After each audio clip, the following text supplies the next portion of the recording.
Welcome to the Rim Brake Rodeo. We hope this video helps. Hello everyone. In this video, I will explain how to reprogram your Chevy Equinox key fob. This simple process helps you connect a new or existing remote to your vehicle system. You can actually program up to 8 different key fobs to work with your Equinox, which is quite convenient.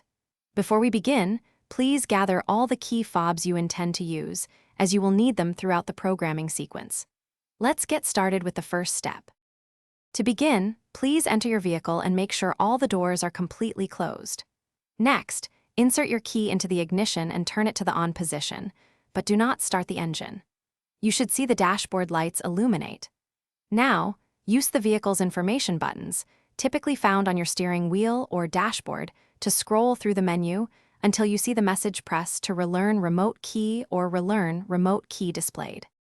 Once relearn remote key is displayed, press the Set/Reset button, often marked with a check mark, until the message Remote Key Learning Active appears. Your vehicle is now in programming mode. Take your first key fob and simultaneously press and hold both the lock and unlock buttons.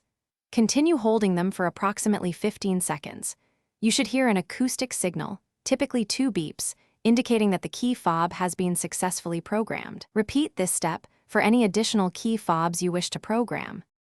Once you have programmed all your desired key fobs, it's time to exit the programming mode.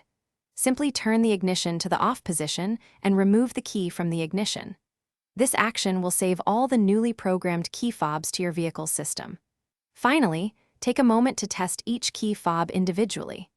Confirm that the lock, unlock, and any other buttons on the remote are working correctly. You should now have fully functional key fobs for your Chevy Equinox. Thanks for watching. Consider subscribing if we helped you.